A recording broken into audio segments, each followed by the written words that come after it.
அரசியல்வாதியாக மாறினதுக்கப்புறம் எனக்கு ஒரு கஷ்டமான 3 ஆண்டுகள், கடந்த 3 ஆண்டுகள் என்னுடைய வாழ்க்கையில் எனக்கு 40 வயசு ஆச்சுங்க.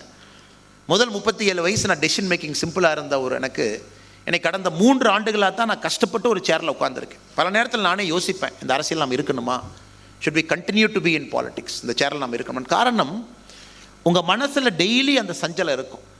You have to make lot of compromises to stay in politics, to continue in politics, to do politics. ஒரு சாதாரண மனிதனை போல் எதுவும் எடுத்தெறிஞ்சு பேச முடியாது. சாதாரண மனிதனை போல் வாழ்க்கையில் கருப்பு வெள்ளை அப்படின்னு பார்க்க முடியாது. ஒரு சாதாரண மனிதனை போல் இவன் சரியில்லை இவன் சரின்னு நம்ம சொல்ல முடியாது. நம்ம மேலே ஒரு பிரச்சனை, நம்மளை தவறாக புரிஞ்சுக்கிட்டு ஒருத்தவங்க திட்டுறாங்கன்னா கூட பொறுத்துக்கணும். ஏன்னா ஒருத்தருக்கும் பதில் சொல்ல ஆரம்பித்தா நான் காலையிலேருந்து நைட்டு வரைக்கும் பதில் மட்டும்தான் சொல்ல முடியும். அல்லது நம்மளை பற்றி அபாண்டமான குற்றச்சாட்டுகள் ஒரு பத்திரிகையில் வருதுன்னா அதையும் படிக்கணும், அதுக்கும் ரியாக்ட் பண்ணக்கூடாது, கம்முன்னு இருக்கணும்.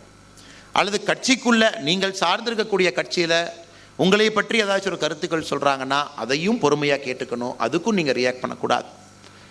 இந்த பக்குவம் எல்லாருக்கும் வரணும் அவசியம் இல்லை. அது பக்குவம் இருக்கிறனால நான் நல்ல மனிதர்னு அவசியம் கிடையாது. இன்றைக்கி யாரெல்லாம் அந்த அரசியலை பார்த்துருக்கீங்க, அரசியலுக்கு வரணும்னு நினைக்கிறீங்க, இதுதான் உங்களுக்கு வைக்கக்கூடிய முதல் பரீட்சை. இது the first test of fire.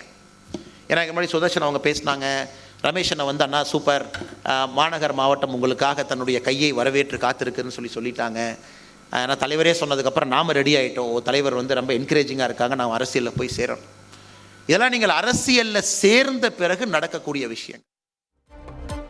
Kovai Mettupalayam சாலையில் அமைந்திருக்கக்கூடிய குஜராத்தி சமாஜ் மண்டபத்தில் நடைபெற்றும் வரும் நிகழ்வில் தமிழக பாஜக தலைவர் அண்ணாமலை பேசி வரக்கூடிய காட்சிகளை பார்த்து வருகிறோம். அதில் பல்வேறு விஷயங்கள் தொடர்பாக குறிப்பிடுகிறார். குறிப்பாக அரசியலில் தான் இருக்க வேண்டுமா என்ற எண்ணம் மனதில் தோன்றியது உண்டு என்று குறிப்பிட்டார். எதற்கும் ரியாக்ஷன் செய்ய முடியாத நிலையில் தாம் இருப்பதாக தெரிவித்தார்.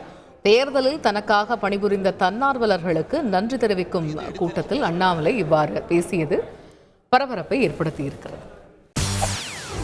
செய்திகளை உடனுக்குடன் தெரிந்து கொள்ள உடனே சப்ஸ்கிரைப் பண்ணுங்க.